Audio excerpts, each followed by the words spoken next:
नमस्कार साथियों, न्याय के इस उत्सव में आप सबका स्वागत है।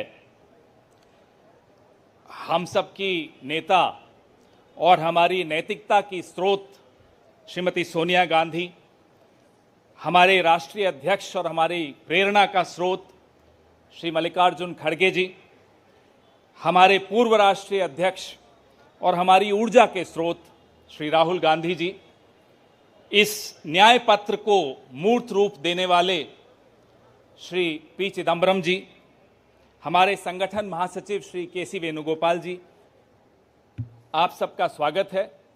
सर्वप्रथम वेणुगोपाल जी सबका स्वागत करेंगे।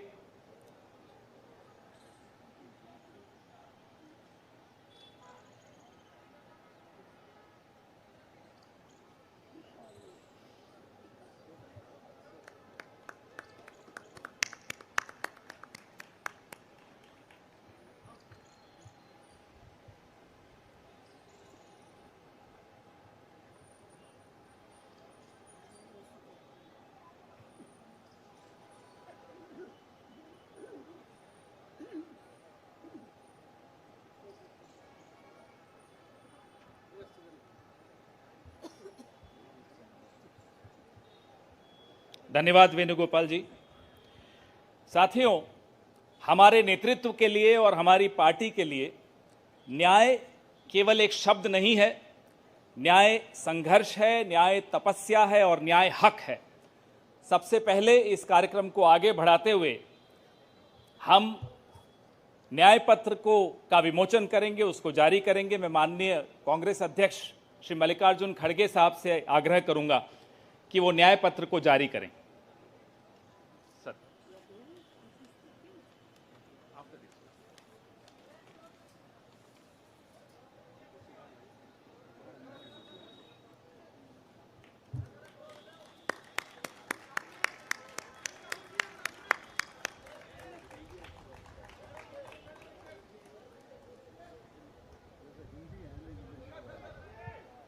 या बोथ हिंदी।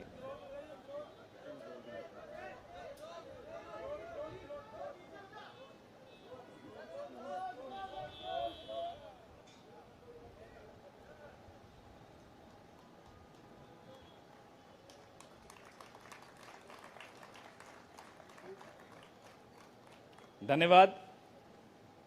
अब मैं मैनिफेस्टो कमेटी के अध्यक्ष श्री पी चिदम्बरम साहब से आग्रह करूंगा कि वो इस न्याय पत्र के विषय में कुछ इस पर प्रकाश डालें, आपसे चर्चा करें।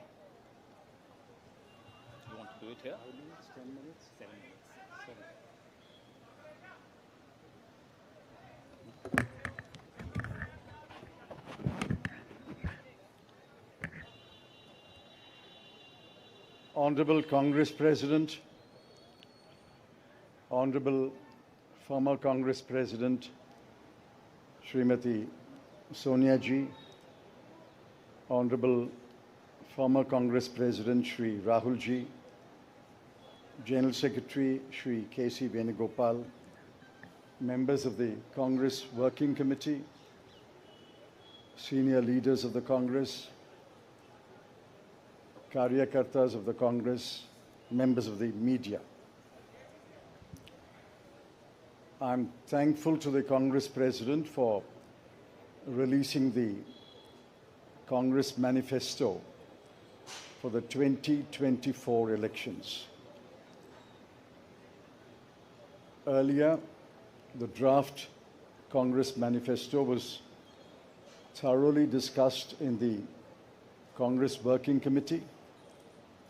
The recommendations of the members of the Congress Working Committee were taken into consideration, and with the final approval of the Congress President, some changes were made to the draft manifesto.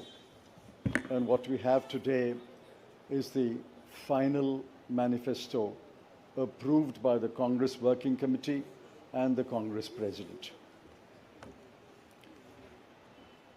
The broad theme of the manifesto is justice. Every aspect of justice has been threatened, weakened, diminished, and in some cases denied in the last 10 years, especially in the last 5 years. Members of the media will recall that in 2019, we had warned of what is likely to happen between 2019 and 24 should the BJP come back to power. We were not soothsayers, but we were active workers on the ground who could sense what is happening in this country. I'm sorry to report that what we had predicted in 2019 has come to pass in 2024. We had said institutions will be diminished or captured. That has happened. We had said freedom will be restricted, and that has happened. We had said that the weaker sections of the people will be denied their rights and their privileges. That has happened. We had said that Parliament will be diminished. That has happened. We had said that we will inexorably move towards an autocracy. We are already described as an electoral autocracy by many, many thinkers of the world. That has happened. While we are unhappy that what we had predicted has happened, we have in this manifesto suggested bold measures to reverse the damage that has happened in the last 5 to 10 years.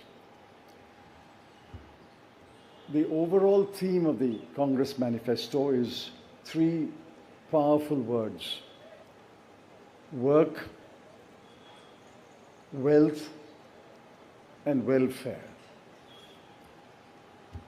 I shan't take long. I'll explain each word in one sentence. Work means we must create jobs. If anybody had any doubt, read the report of the ILO that was released 10 to 15 days ago. The government came up with a lame defense through the chief economic advisor, but the defense only made it worse. The ILO report shows that unemployment has assumed monstrous proportions in this country. Yesterday, the media carried a report that 30% of the outgoing class in the Indian Institutes of Technology, the premier institutions of our country, are unemployed. They have not been placed. Jobs, jobs, jobs is a cry everywhere in India. Work encapsulates that section on work. The sections on work encapsulates what we will do to create jobs. The second is wealth. Wealth must be created before it is distributed. On the contrary, the 5 years of the Modi government shows that wages have been stagnant in this country. The average income of the bottom 50% has either remained stagnant or diminished or decreased for the bottom percentiles. We have to create wealth, and that can only be created by growth. The UPA government delivered 8.5% growth in its first term, 2004 to 2009. And over a 10-year period, Dr. Manmohan Singh's government delivered 7.5% growth. Even the futile attempt by the BJP government to revise the figures made it 6.7%. But over the last 10 years, the average growth is only 5.8, and if you count the year that ended on 31st March, given the inflated figures, it will still be 5.9. The difference between 7.5 and 5.9 may appear to be trivial, 1.6%, but it's not a trivial difference. It is the difference that makes between a moderately slowing economy and a robust economy. So the second broad theme is wealth. We have to create wealth, which means we must have investment, capital investment, private investment, government investment, and foreign investment. Once we create jobs and once we set in motion policies that will create wealth, this country will go back to the high growth path of the UPA governments. The third section, which addresses many aspects of justice, is welfare. So work, creating wealth, which results in welfare. The welfare of whom? I have always accused the BJP government, the Modi government, is a government of the rich, by the rich, and for the rich. This government is driven only by the interests of the top 1% of this country. But we have to look at the bottom 50%. The bottom of the pyramid, the bottom 50% is as important as those who are well off. And in the bottom 50%, as we go down the ladder, the bottom 20% are extremely poor. It has been estimated that 23 crore people are still poor in this country. UPA government lifted 24 crore people out of poverty. And we promise that if the Congress or a Congress-led government comes to power in 2024, we will lift 23 crore people out of poverty in the next 10 years. That's possible, it's doable, and I conclude by saying the Congress has done it before and we can do it again. I appeal to all of you to spread the message of this manifesto to the nook and corner of this country and ask the people to vote for the hand symbol and to vote for all our allied parties throughout this country. Thank you. आज हमारे कांग्रेस चुनाव घोषणा पत्र जारी करने के मौके पर कांग्रेस पार्टी के भूतपूर्व अध्यक्ष और हमारे चाहते नेता श्रीमती सोनिया गांधी जी और भूतपूर्व अध्यक्ष श्री राहुल गांधी जी और यहाँ पर पधारे हुए हमारे कांग्रेस पार्टी के सभी नेतागण और खासकर इस जो घोषणा पत्र को तैयार किए श्री पीसी चिदम्बरम जी, केसी वेणुगोपाल जी और सारे वर्किंग कमेटी के मेंबर्स, मीडिया के मेरे दोस्तों, आज मुझे ये भी याद करना है कि बाबू जगजीवन राम का जन्मदिन भी है और जो बाबू जगजीवन राम हमारे पार्टी में बहुत साल तक 1947 से लेकर 1984 तक 1984 तक वो इस पार्टी में रह के काम किए। फिर जो कुछ उनका कंट्रीब्यूशन था ये बड़ा कंट्रीब्यूशन मिनिस्ट्री में उन्होंने किया। ऐसे दिन आज हम ये घोषणा पत्र गरीबों के लिए हम अर्पित कर रहे हैं।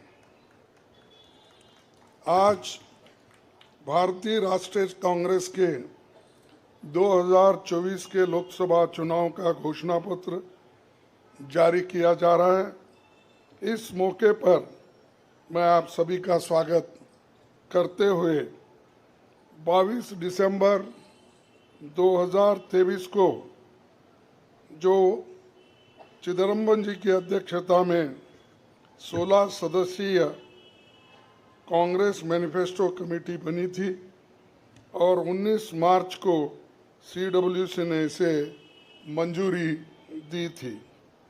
व्यापक जनभागीदारी और संपर्क के बाद हमारा घोषणा पत्र बना है। इसके लिए वेबसाइट आवाज भारत की बनी, जिस पर भी काफ़ी सुझाव मिले। हमारा ये घोषणा पत्र देश के राजनीतिक इतिहास में न्याय के दस्तावेज के रूप में याद किया जाएगा। राहुल जी के नेतृत्व में चली भारत जोड़ो न्याय यात्रा में 5 पिलर्स पर ध्यान केंद्रित किया गया था। यात्रा के दौरान युवा न्याय, किसान न्याय, नारी न्याय, श्रमिक न्याय और हिस्सेदारी न्याय की घोषणा की गई थी। जहाँ कहीं भी हम गए इन न्याय की बात हमने करी थी और इसकी गारंटी भी हमने दी है। इन 5 पिलर्स में से 25 गारंटी निकलते हैं। हर 25 गारंटी ने किसी ना किसी को लाभ मिलने का इसके अंतर्गत यहाँ पर हमारे मैनिफेस्टो में भी है और इसके लिए जो हम पहले से ही करते हुए आए हैं वो भी हमने इसका उल्लेख किया है। मैं कुछ बातें आपके सामने रखना चाहता हूँ। खासकर युवा न्याय के तहत हर शिक्षित युवा की पहली नौकरी अप्रेंटिसशिप के साथ पक्की हो जाए, ऐसी एक गारंटी हम दे रहे हैं और उसके लिए हम 1 लाख रुपए, उसके लिए हम एक अप्रेंटिसशिप कोर्स करने वालों को खर्च करेंगे और इससे ये फायदा होगा, किसी ना किसी जगह उसको पक्की नौकरी मिलेगी, क्योंकि ये स्किल डेवलपमेंट के तहत और बहुत से इंडस्ट्रीज में इनको काम मिलेगा।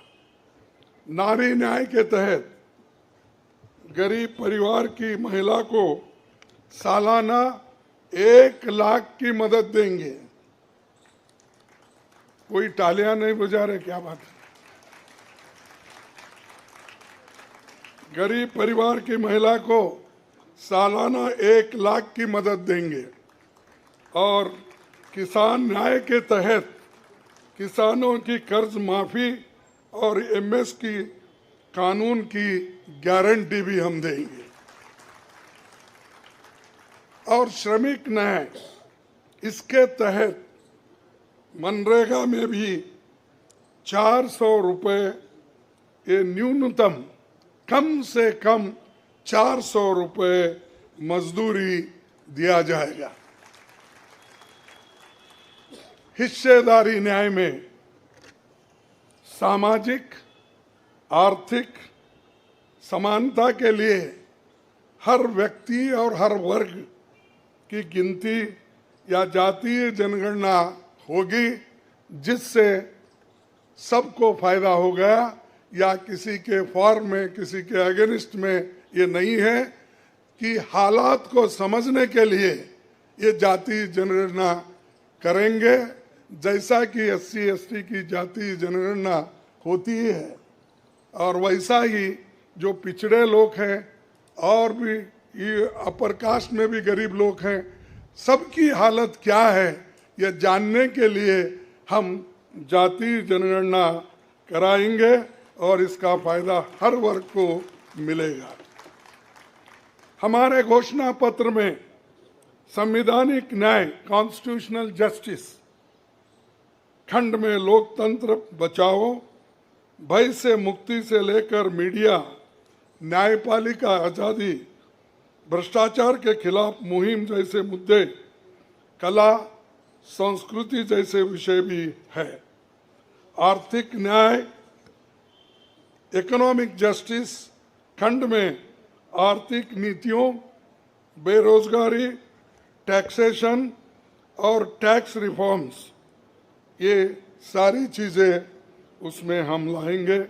इंडस्ट्री और इंफ्रास्ट्रक्चर पर ठोस काम हम करेंगे। राज्य न्याय, जस्टिस फॉर द स्टेट्स में संघीय विकास, पूर्वोत्तर भारत पर रोशनी हम डाले हैं और जहां कहीं भी फेडरल स्ट्रक्चर को धोखा होगा, हम उस वक्त अपनी आवाज़ उनके साथ भी उठाएंगे और जब हमारी गवर्नमेंट आएगी तो उनको बराबरी का हिस्सा देंगे, और ताकि वो पैसे के लिए तरस न हो, चाहे वो ड्रॉट हो, फ्लड हो, डिसास्टर्स हो। इसके लिए नेचुरल डिसास्टर, इन सब के लिए फेडरल गवर्नमेंट को कानून के तहत जो मदद मिलना चाहिए वो हम जरूर उनको दिलाएंगे। उसी के साथ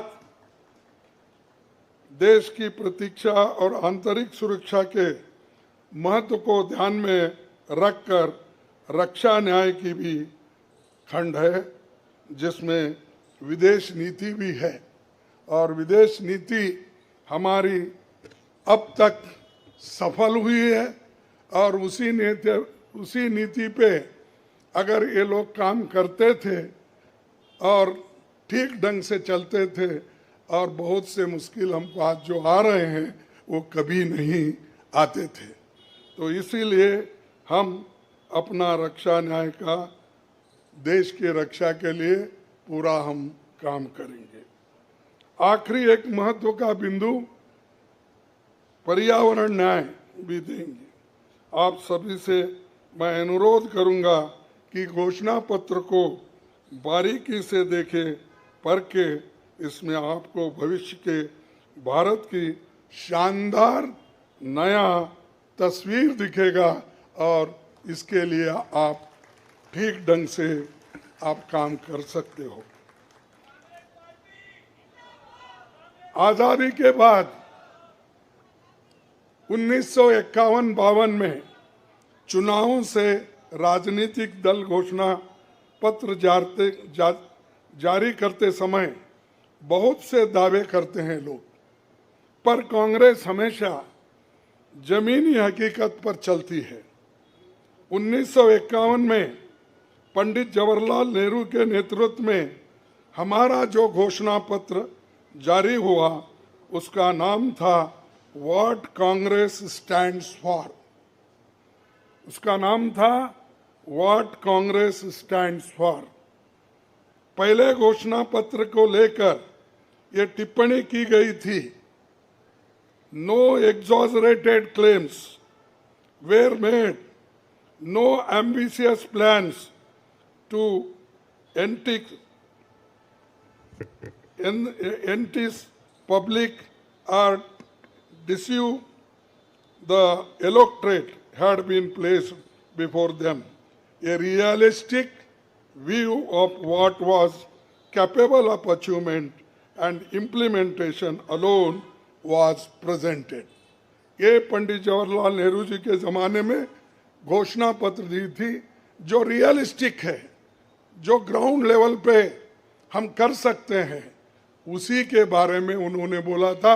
किसी को फंसाने के लिए नहीं, झूठ बोलने के लिए नहीं, हम जो भी कहते हैं वो करके दिखाते हैं, ये उनका कहना था। और वही आज भी हम कर रहे हैं, जो कर सकते हैं वही हम इसमें घोषणा पत्र में लिखे हैं। और बहुत से हमारे विद्वानों से भी हम बात किए हैं कि इसमें क्या कर सकते क्या नहीं कर सकते, उनके सलाह के मुताबिक ही आज हमने ये सारी चीज़ें आपके सामने रखे हैं। ये हमारा 139 ईयर्स साल का शानदार इतिहास है। ये देश के सामाजिक आर्थिक विकास की गति को बहुत तेज करेगा। किसानों, मजदूरों और महिलाओं, युवाओं, गरीबों, वंचित तबकों के विकास के जो बंद दरवाजे हम खोलेंगे, क्योंकि एक मोदी सरकार में ये सारे दरवाजे गरीबों के लिए, महिलाओं के लिए, युवाओं के लिए बंद है। हम जब सत्ता में आएंगे ये दरवाजे सब हम गरीबों के लिए खोल देंगे, उनका विकास करेंगे, ये हमारी प्रतिज्ञा है। डॉक्टर मोदी जी, डॉक्टर मनमोहन सिंह के नेतृत्व वाली हमारी यूपीए सरकार की बहुत आलोचना करते हैं, लेकिन उस 10 साल में हमने MNREGA, right to education, RTI, खाद्य सुरक्षा, वनाधिकार, भूमि अधिग्रहण कानून और रेहड़ी पटरी वालों की अधिकार समेत कई कदम हमने उठाया है। और उसकी जो कर्ता धर्ता है श्रीमती सोनिया गांधी जी यहाँ पर मौजूद है। उन्होंने बारीकी से इन मनरेगा को और खास करके फूड सिक्योरिटी को बहुत लड़ा, क्योंकि मुझे मालूम है, सब चीज़ मैं यहाँ पर नहीं कह सकता कि उन्होंने इतने ये 2-3 प्रोग्राम के लिए बहुत गुस्से में रहते थे। जब तक वो इम्प्लीमेंट नहीं होता तब तक वो खामोश नहीं बैठे और कैबिनेट के लोगों को बोलते रहे थे कि ये क्या हुआ। जब हुआ तब वो भी खुशी मना लिए और हम भी लोग बोले कि भाई ठीक हो गया। और जब बाहर इसका गया कि जो ये मनरेगा का, फूड सिक्योरिटी का और कंपलसरी एजुकेशन का ये जो संदेश बाहर गया, तब लोग सभी खुश होने लगे, सभी बोलने लगे ये बहुत अच्छा यूपीए गवर्नमेंट ने किया, सोनिया गांधी जी ने किया। ये बात बाहर आ गई। इसीलिए ये हमारा जो पहले से गरीबों के लिए वायदे थे वो हम पूरे करेंगे। मोदी जी 10 सालों में इसके मुकाबले का एक काम भी नहीं कर सके। आप बताइए कौन सी ऐसी बड़ी फैक्ट्री जो एम्प्लॉयमेंट क्रिएट कर सकती है, जो नेहरू जी के जमाने में बने वैसे कोई एक बड़े बड़े काम उन्होंने किया है। जिस देश में एक सुई नहीं बनती थी उस देश में पंडित जवाहरलाल नेहरू, इंदिरा गांधी जी ने रॉकेट बनाकर उड़ाकर दिखाया। और बहुत से जो साइंटिफिक योजनाएं थी हमने बनाए। अब मोदी जी के ज़माने में तो गालियां देने का छोड़ के दूसरा तो मैं नहीं सुना। और उसके अगर कोई छुपे हुए काम है तो मेरे को बताओ, ताकि मैं भी उसकी प्रशंसा करूंगा। लेकिन आज हम गारंटी जो भी दे रहे हैं, हम चंद स्टेट में करके दिखाए हैं। हिमाचल में करके दिखाए, कर्नाटक में करके दिखाए, तेलंगाना में करके दिखाए, जहाँ कहीं भी हमारी सरकार है। और राजस्थान में भी हमने कई नई चीज़ें की, वहाँ भी करके दिखाए। तो ये हम जो कहते हैं, मैं पहले ही कहा, वो हम करते हैं। और हम डरते नहीं करने के लिए। हमारा कितना भी नुकसान हो, लेकिन गरीबों के लिए हम करते रहते हैं। ये हमारा पहले से कार्यक्रम है। और मैं चंद बातें इस मौके पर, थोड़ी देर हो गई तो क्षमा चाहता हूँ, मैं चंद बातें आपके सामने रखना जरूरी समझता हूँ। और आज क्या हो रहा है, विपक्षी नेताओं को जेल में बंद किया जा रहा है। चुनाव में सबको समान अवसर नहीं है और कई मुकदमे एक के ऊपर एक, छोटी छोटी, और हमारे पार्टी के ऊपर इतना बड़ा जुल्म किया और इतने हमारे को पेनल्टीज डाले। 3,567 करोड़ रुपए का हमारे ऊपर उन्होंने पेनल्टी डाली। क्या ये लेवल प्लेइंग ग्राउंड है? और ये हमारे ऊपर आज हो रहा, कल मीडिया के ऊपर होगा, मीडिया हाउसेस के ऊपर होगा, सबके ऊपर होगा। तो इसीलिए इस देश के डेमोक्रेसी को बचाना है, संविधान को बचाना है। इसीलिए हम सब लोग, देश के लोग एक होना चाहिए और लड़ना चाहिए। और जो ऑटोक्रेटिक मोदी साहब है उनको हटाना चाहिए। ये मेरा आपसे विनती है। जब तक आप ये काम नहीं करेंगे तब तक हम सिर्फ बातों से नहीं होगा।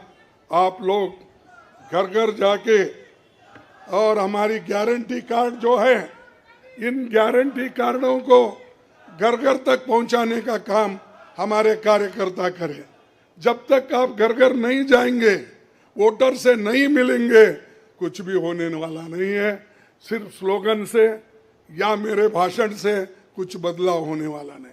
बदलाव होगा तुम जनता से जब मिलेंगे, घर घर जाएंगे, महिलाओं से मिलेंगे, युवाओं से मिलेंगे, और जितने भी हमारे पेरेंट्स हैं, बड़े हैं, उनसे मिलके, किसानों से मिलके आप लोग काम करेंगे, तभी हम कुछ हासिल कर पाएंगे।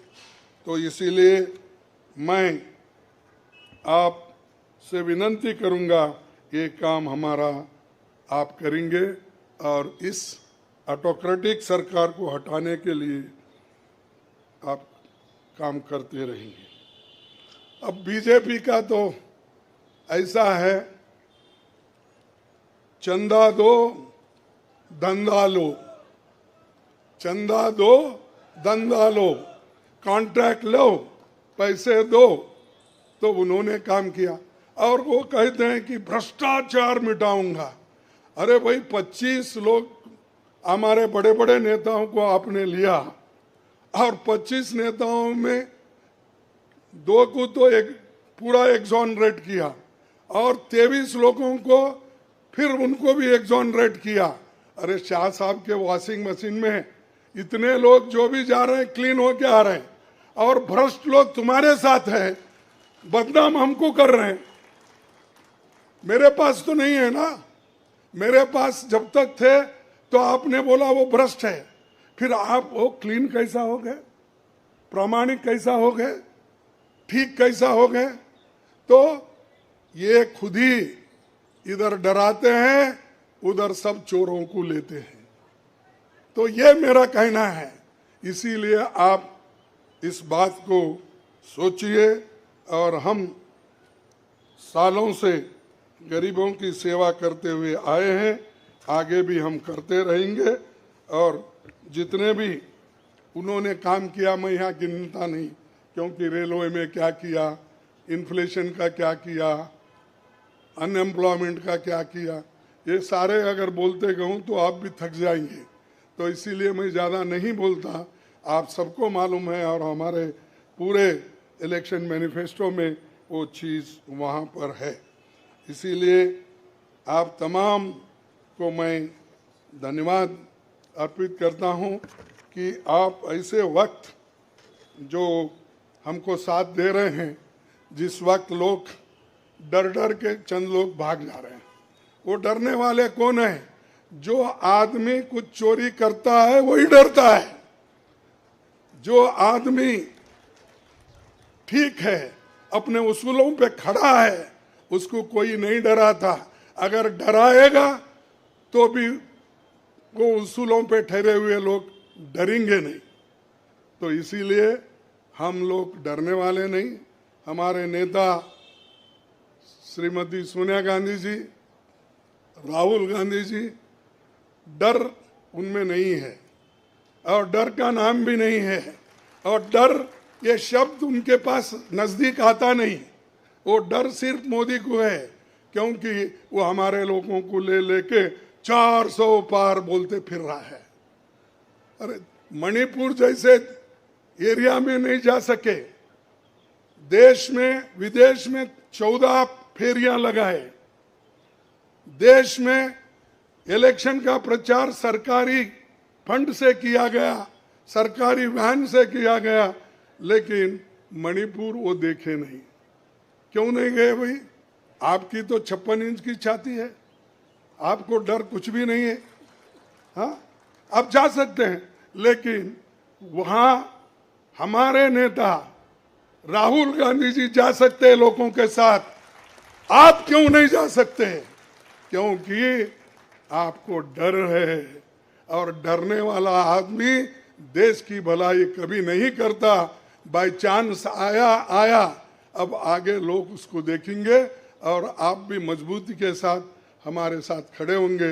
इतना ही कहते हुए मेरे 4 शब्द को समाप्त करता हूं। जय हिंद। मीडिया के मित्रों, आपके मोबाइल पर सॉफ्ट कॉपी हिंदी और अंग्रेजी की हमारे न्याय पत्र की पहुंच चुकी है। कार्यक्रम के पश्चात उसकी फिजिकल कॉपी भी आपको दे दी जाएगी। कार्यक्रम को आगे बढ़ाते हुए अब 10 मिनट आपके सवाल जवाब होंगे और इसमें अनुशासन रखिएगा। सबसे पहले एजेंसीज को मौका दिया जाएगा, तो एएनआई सबसे पहले अपना सवाल पूछे।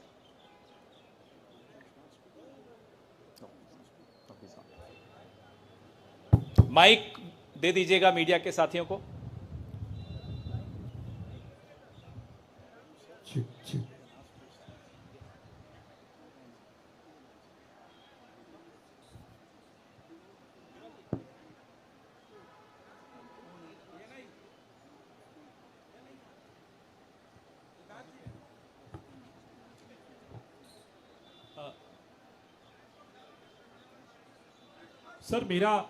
सर मैं सिद्धार्थ हूँ एएनआई से। सर मेरा सवाल यह है कि आप लोगों ने एक प्रॉमिस किया है अपने मैनिफेस्टो में कि जो लोग पार्टियां छोड़कर जाते हैं, चुने हुए लोग, उनके लिए आप अमेंडमेंट करेंगे, 10th शेड्यूल में डालेंगे कि ताकि उनकी मेंबरशिप अपने आप बर्खास्त हो जाए। क्या इस तरीके की परिस्थितियां जो आज बन रही है, खासकर आपकी पार्टी इसको देख रही है, इसको ध्यान में रखते हुए आप लोगों ने मैनिफेस्टो में इसको डाला है?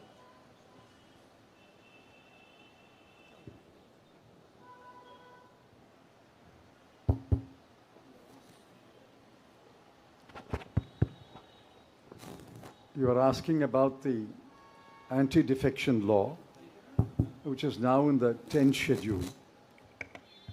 Over the years, political parties, especially defectors, have exposed the limitations of the 10th schedule. So the 10th schedule has to be amended. Check.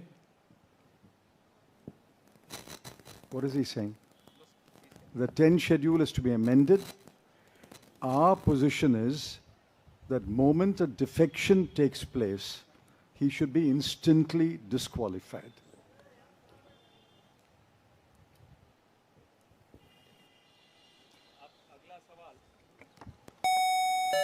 अगला सवाल PTI.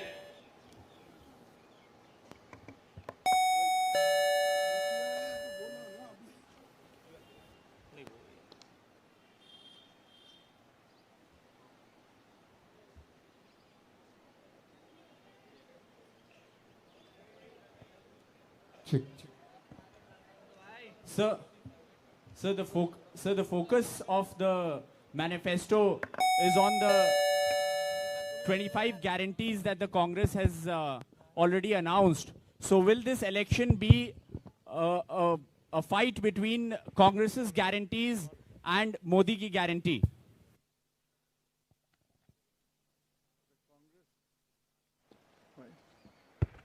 The Congress guarantees are concrete guarantees.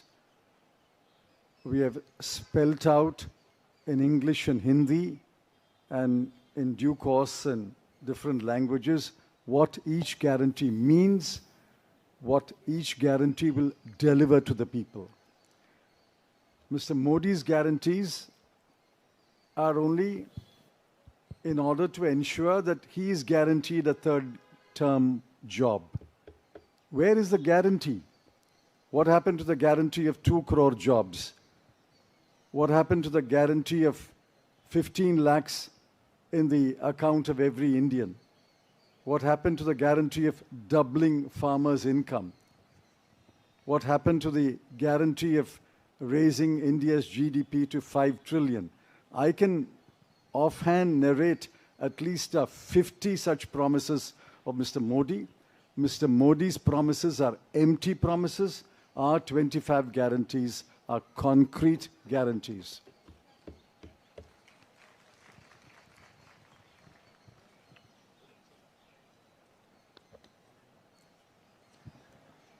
Good afternoon. I agree with what Mr. Chidambaram ji said. But this election is about those who are trying to destroy the Constitution and destroy democracy in this country versus those who are trying to protect the Constitution and protect democracy in this country.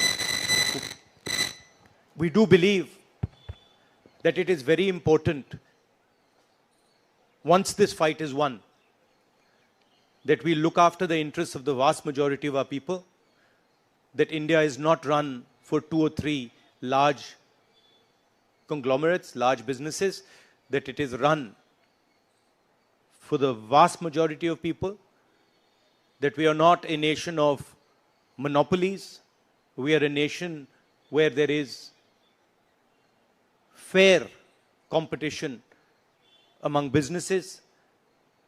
So I think it's important to understand that this election is a fundamentally different election.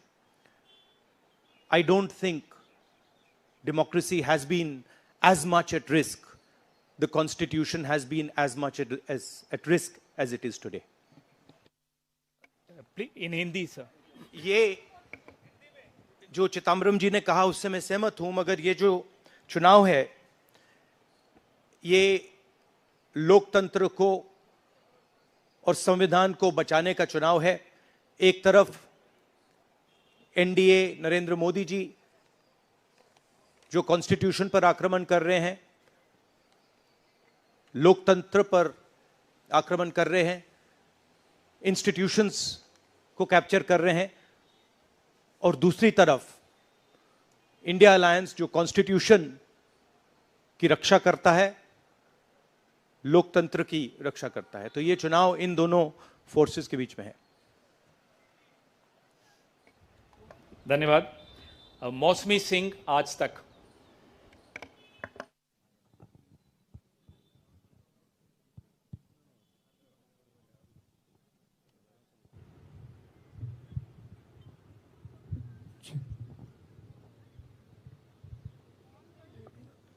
Rahul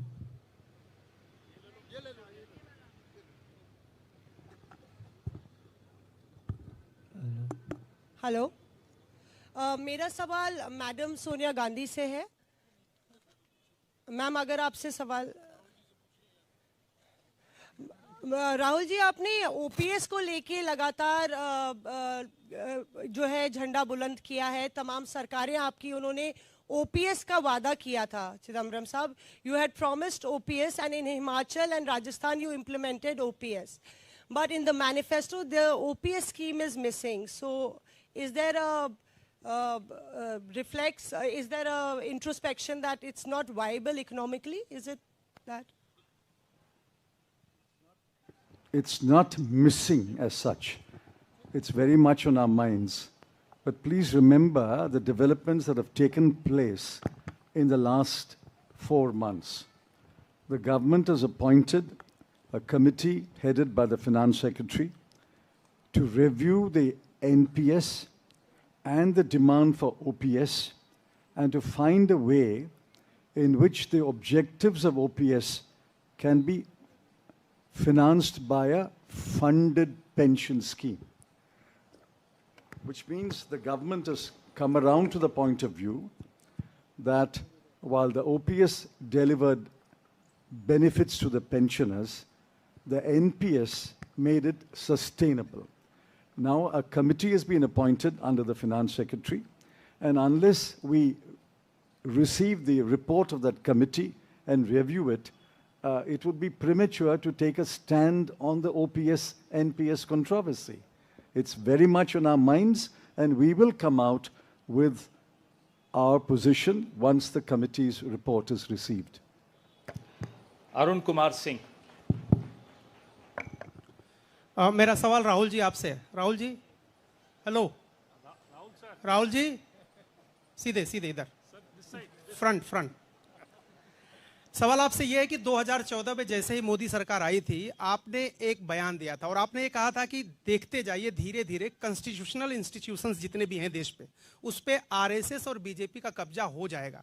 अब आप ये कह रहे हैं कि हो चुका है और आप कह रहे हैं कि हम कानून भी लाएंगे। क्या आपको ऐसा नहीं लगता राहुल जी कि ये जब आप करेंगे तब बीजेपी आपके ऊपर ये आरोप लगाएगी कि चूंकि केसेस जो है या पूछताछ विपक्ष के नेताओं से ज्यादा हुई, इसलिए ये प्रतिक्रिया में लाया गया रिएक्शनरी लॉज अमेंडमेंट होंगे ये?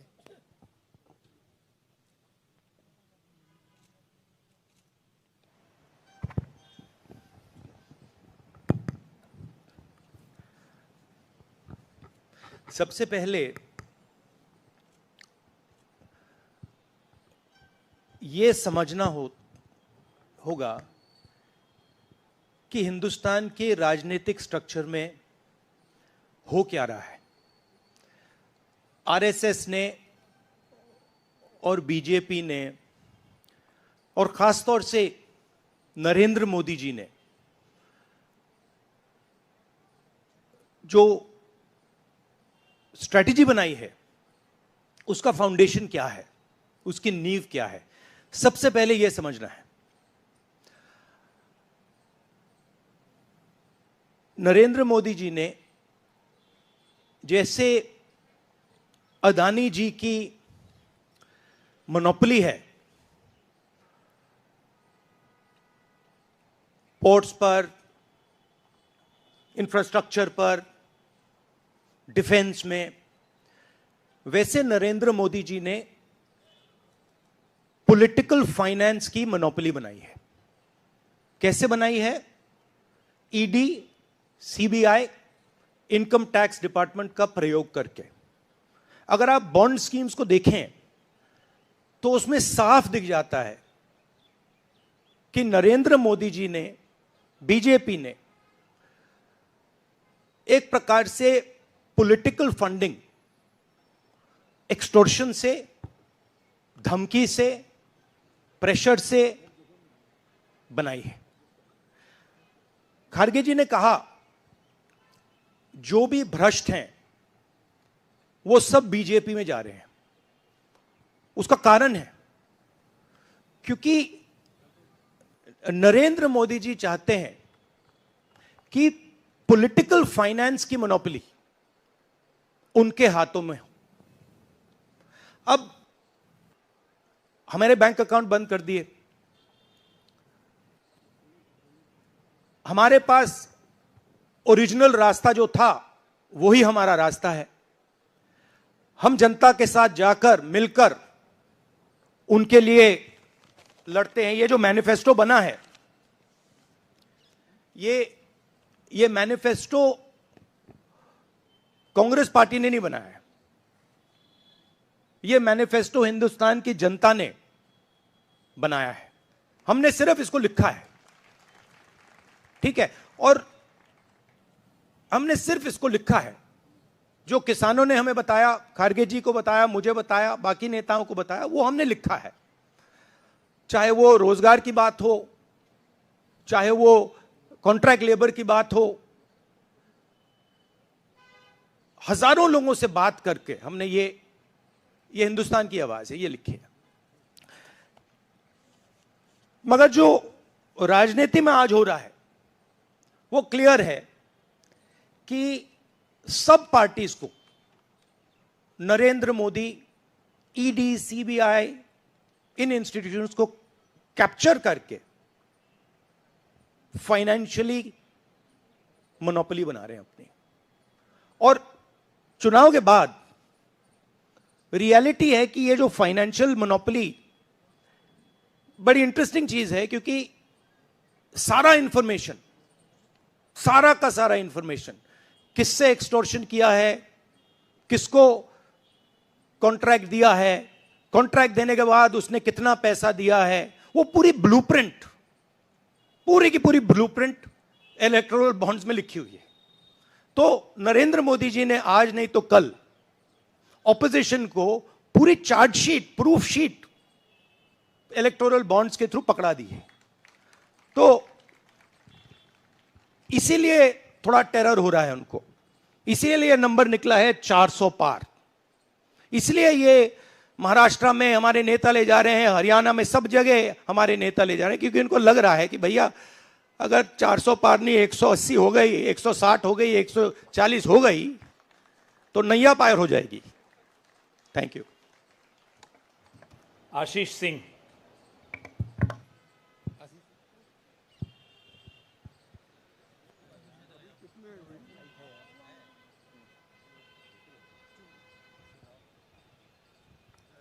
राहुल जी, लास्ट टाइम पिछले लोकसभा चुनाव में राहुल जी आपने मुझे याद है कहा था, you were convince that time कि मोदी जी जा रहे हैं, मोदी जी का वक्त ख़त्म हो गया है।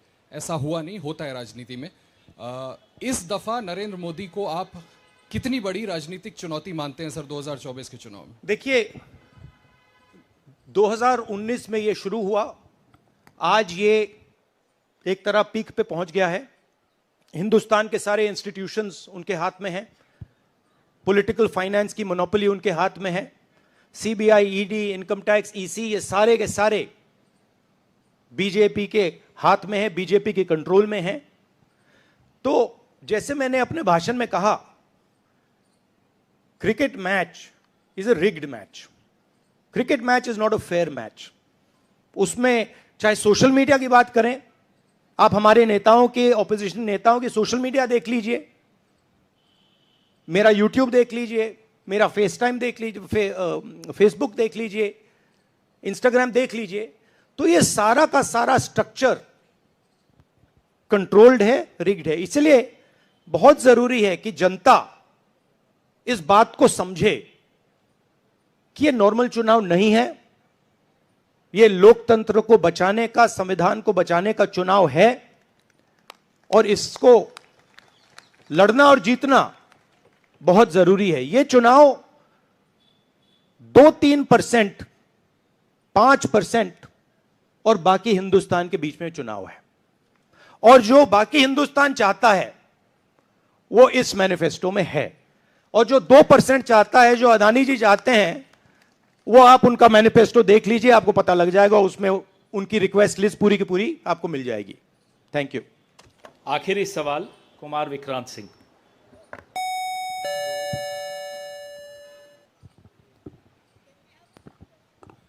राहुल जी, 2009 में आपको भी याद होगा, उस वक्त मैनिफेस्टो में 2 तस्वीरें थी, मनमोहन सिंह जी की और सोनिया गांधी जी की। पूछा गया था पीएम कैंडिडेट कौन होगा, सोनिया जी ने अपनी तस्वीर छुपा ली थी। आज 2 तस्वीरें हैं, राहुल गांधी जी की और खड़गे जी की। कोई तस्वीर छुपाएंगे, कोई दिखाएंगे? नहीं, ये आप बड़े डिस्ट्रैक्शन वाले क्वेश्चन पूछते हो। देखिए, इंडिया गठबंधन में डिसीजन लिया गया है कि हम मिलकर एक साथ आइडियोलॉजिकल चुनाव लड़ रहे हैं। चुनाव जीतने के बाद लीडर कौन होगा, प्राइम मिनिस्टर कौन होगा, वो पूरा का पूरा जो कोलिशन है वो मिलकर डिसाइड करेगा। Thank you. धन्यवाद। अब कार्यक्रम की समाप्ति से पहले श्री केसी वेणुगोपाल कल के कार्यक्रम के विषय में आपसे 2 शब्द कहेंगे। Dear friends, today we are already released the... Brother, he wants South media chance. इन्हें माइक दीजिए, जो साउथ इंडिया से हमारे जो साथी हैं, और ये आखिरी सवाल होगा। चिक चिक।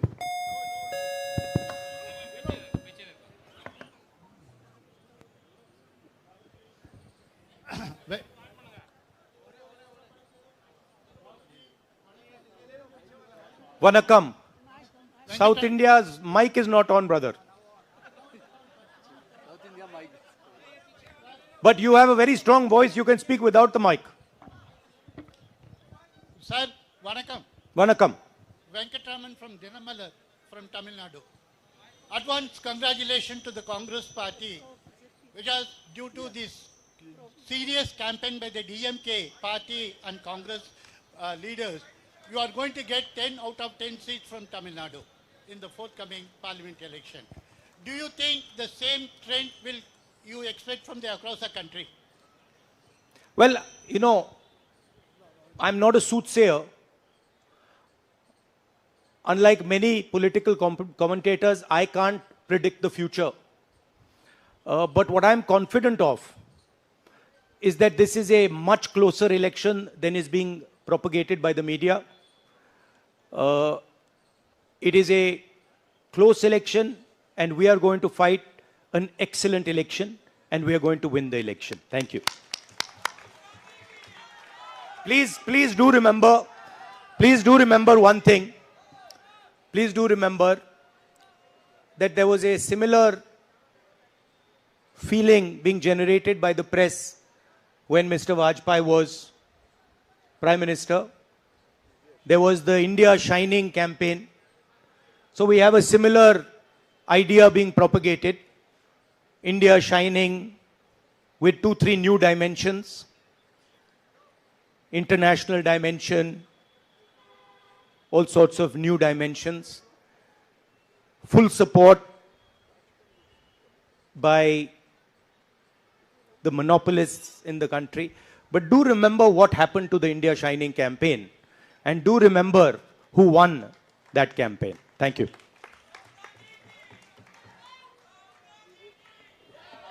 Dear friends, today already we released the Congress Manifesto of 2024.